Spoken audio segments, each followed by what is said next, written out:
Okay, I've got the fusion example here for us to have a go at, and we're using Einstein's famous equation E equals mc squared.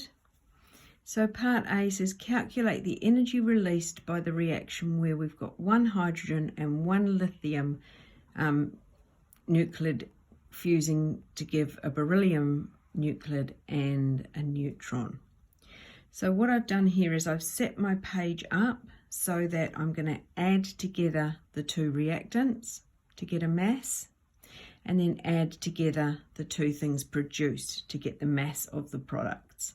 Okay, now the trick that I use, and to try and lessen the chance of making a mistake, is that you can see here that you've got 10 to the power of negative 27 and the same here. So your answer is also going to be 10 to the power of negative 27. That way you've only got to add these two numbers on your calculator.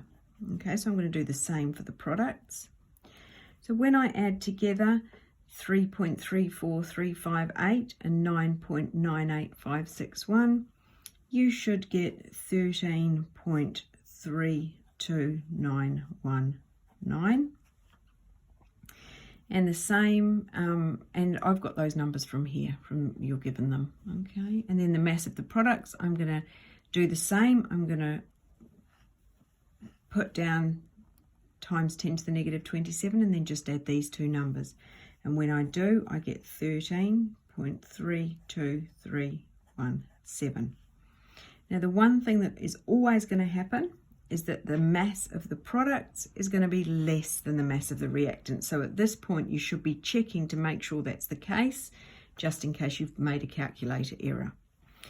Now when it comes to change in mass, again I've got two. I'm going to take the products, the mass of the products, minus, that's change in mass, mass of the products minus the mass of the reactants.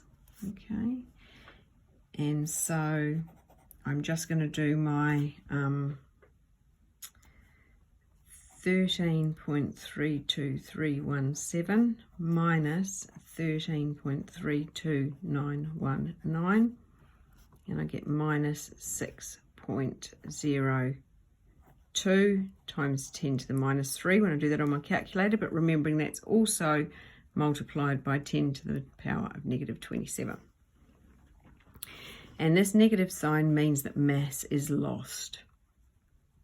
Okay. Now when you multiply powers of 10 together, you add the indices, and so my final answer will be negative 6.02 times 10 to the minus 30.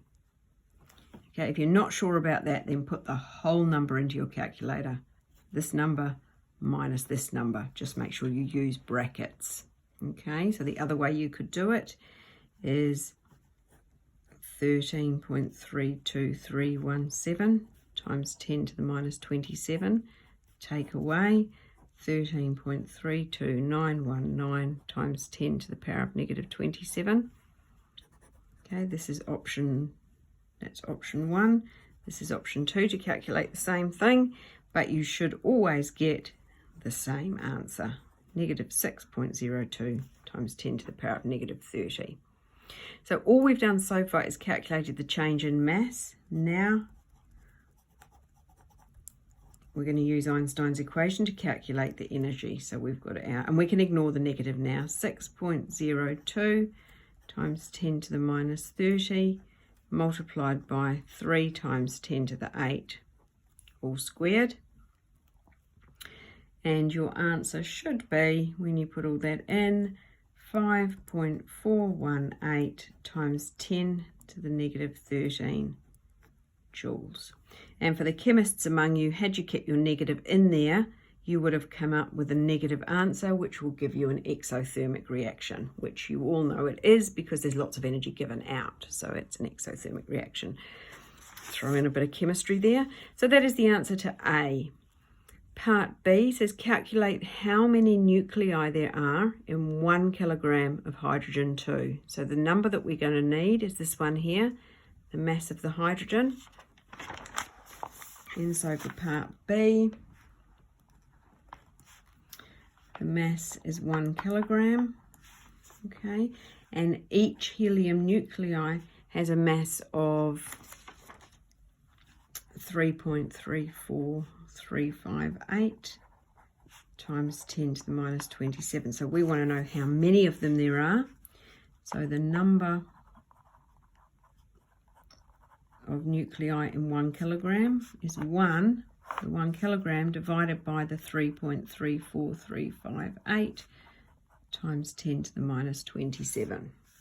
And when you pop that into your calculator, you'll get 2.9908 times 10 to the power of 26 nuclei. And you would expect that to be a really large number because hydrogen nuclei are really small, and in 1 kilogram you're going to get quite a lot. So that's your answer to B. Part C.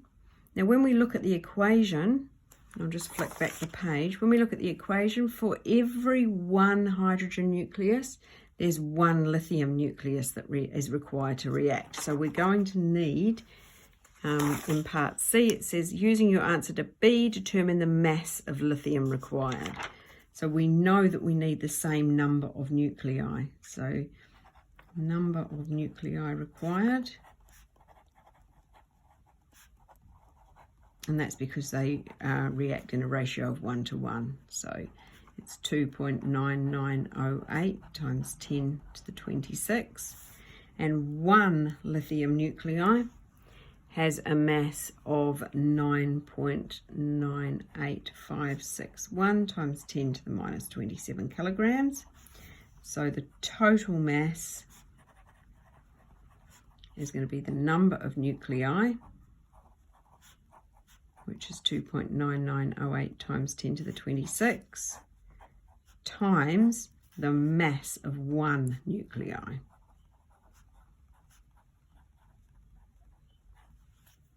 Okay, and when you pop that into your calculator, you'll come up with an answer of 2.9865 kilograms. So for every 1 kilogram of hydrogen, you're going to need about 3 kilograms of lithium. That makes sense because lithium is about 3 times heavier than hydrogen. And the last part, part D, is asking us how much energy would be generated if we get 2.9908 times 10 to the power of 26 nuclei reacting. So the number that we worked out in A, the 5.418 times 10 to the minus 13, that's the number of joules if 1 nuclei react, 1 of each nuclei react with each other. But we're going to have 2.9908 times 10 to the 26 nuclei reacting together. And when you multiply that, you're going to get 1.6204 times 10 to the 14 joules of energy released. Quite a big explosion. That's 1 kilo of hydrogen and 3 kilos of lithium is going to produce that much energy. Okay, hope you followed that, girls. Thanks.